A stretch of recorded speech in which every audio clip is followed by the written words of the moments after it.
Hey, welcome back. Hope you're enjoying the fridge. Second part of our 3 Beer Thursday TDM. So just gonna get some beers. See you in a bit.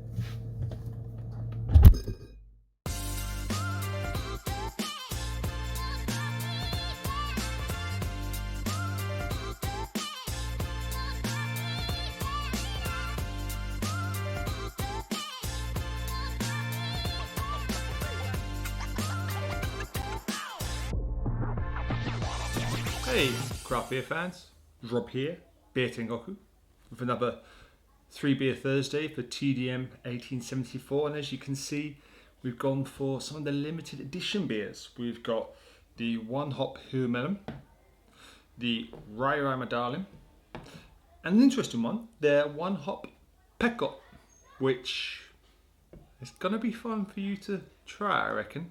So I'm thinking, let's get drinking.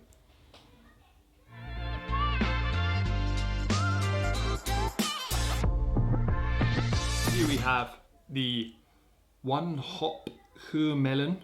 It's a pale ale, 5.5%, and the label has been designed by J. Holmes again. Cracking label. Don't drop bombs, drop hops. And just to explain a little bit about Huell Melon, it is a German hop. Now, if I remember correctly, it was first developed in 2012 and is kind of it's not really been used that much on the market. I've not seen many beers domestically or internationally that have used it. But as you can see, it pours nice kind of slightly golden straw colour. There's a few bits floating around. I'm guessing that's kind of some of the yeast. It isn't can conditioned, but it does have a kind of a woody, musty, citrusy aroma to it. It's not bang in your face. It's quite bold. It's not. What's the word I'm looking for? It's not a kind of abrasive hop either. It is what I think to be quite a soft one. Smooth, woody, citrusy, like piney dankness to it. It is quite a dry beer. There's not really that much sweetness to it. If you are looking for a sweet pale ale, this is not going to be it. It's a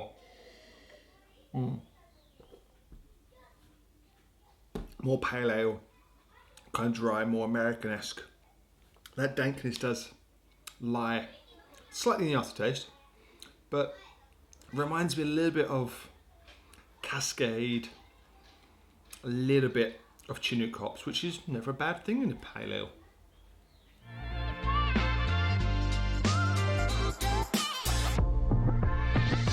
So here we have the TDM Rye Rye My Darling. It's a 7.5% rye IPA, and as it suggests, it's made using rye malts. Now, rye IPAs aren't that popular in Japan. I can only think of 3 that I've had in the past: Baird, AJB, and this. And this is I don't know how many times I've had this beer. This is one of the beers that, when the whole COVID situation blew up, I ended up getting a keg of it, and it was gone within 3 days because it's a fantastic beer.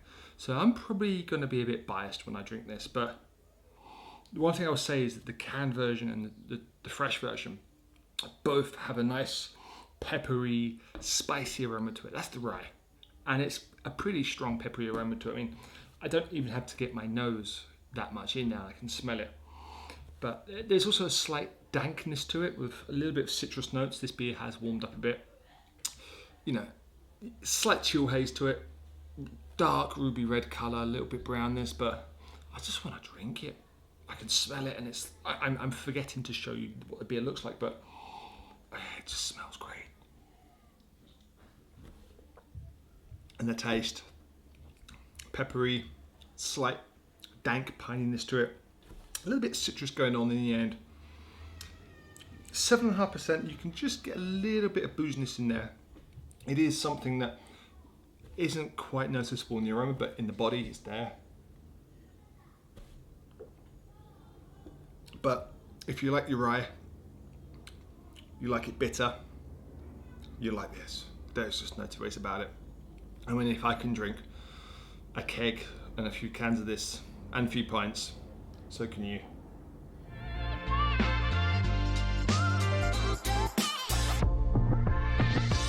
Here we have the one hop Pekko Pale Ale, and this is a beer that is interesting. The hops were actually grown by the American Dwarf Hop Association, and it's named after the Finnish god of crops. Don't know how that came about, but there's a little bit of facts for you for Pekko hops. I've had this before, and it's interesting to say the least. If you've read the review that's on the site, you probably know what I'm thinking about this already. But it's a beer that when I first ordered it, the head brewer, George Juniper, said, "Are you sure you want that many of this?" Yeah, I'll be fine. I can handle it as long as it's not Soichies or Shinshuase hop. And this is the fourth can I've had this now. Long story. But first of all, as you can see, it pours out a very golden colour, much lighter than the Rye Rye, obviously. And the aroma you get off it is mint, cucumber, pear. It's I want to say interesting, but that kind of sounds like it's weird, but it is weird because I never thought I'd get like a mint cucumber aroma off a beer. I'm usually associating dankness, floral, citrusy, but it's minty, and you know, it's got a slight bit of edge to it, but that mintiness kind of exacerbates it, brings it out a bit more. And if you have that after the Huell Melon, it is like a big difference there. There is no line there. I mean, the base is pretty similar. It's quite dry, a little bit sweetness, but it's just that mintiness that lingers. It is, I'm going to say, a Marmite beer. It is interesting. It's, you know, it's the mintiness that your brain is going, this doesn't belong in a beer, but it works. Doesn't belong in a beer, but it works. And that's exactly the case here. It doesn't belong in a beer, but it does work. I can't imagine having pint after pint after pint of this in a session, but it brings something new. It does. It's a different kind of hop that should be, I think, tried. And I'm going to keep trying it.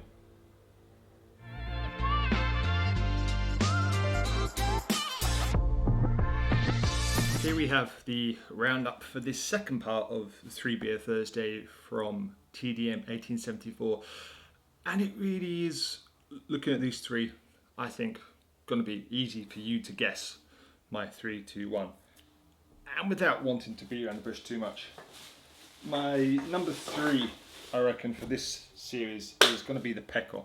The reason why is, it is an interesting beer, but I couldn't really drink a lot of it in one go. I think it's worth trying, mind, but it's something that is kind of like a Marmite beer. You're either going to love it or you hate it. Second one, going to be the Huell Melon. Interesting beer. It's got that dankness, citrus flavours going on.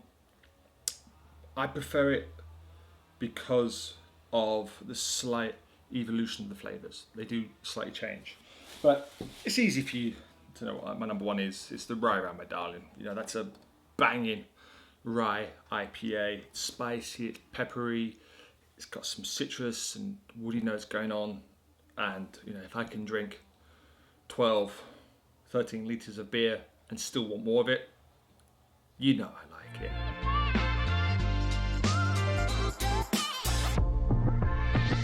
So this was a 2-part 3 Beer Thursday, which means, as always, I've got to put these 6 beers into some kind of order. Now, if you go back and watch the first part, we had the All Together, IPA 12, and the Krush, and then this video, the 1 hop Pekko, the 1 hop Huell Melon, and the Rye Rye My Darling. And it's a very quick one. I mean, it's almost like picking your favourite child at times. You know, your favourite child is the one who annoys you the least. So I'm probably gonna say for number 6, the Pekko. I do like it, but again, like I said, a lot to drink of. The Altogether was good, but I think some people will be a bit confused by it. The Huell Melon is my number 5. Sorry, number 4, so I can't count. Number 3 is gonna be the IPA. The reason why this is number 3 is just because it's probably gonna be sold out very, very soon. Number 2, number 1 is gonna be, this is tough. It really is picking your favorite child. But simply because I can drink lots of it on a hot day, this is gonna be my number 2, and this is my number 1, of course. It's cracking beer, and it's something that I would happily drink over and over and over again if it was available all year round. What do you think? Let us know in the comments below what you would pick as your 1, 2 and 3. Hope you enjoyed the 2 episodes of 3 Beer Thursday with TDM. Pretty good beers, you have to say, really, don't you? If you like what we do and you want to support us, check out the link on Patreon below. Keep your beer cold, keep your craft. See you next time.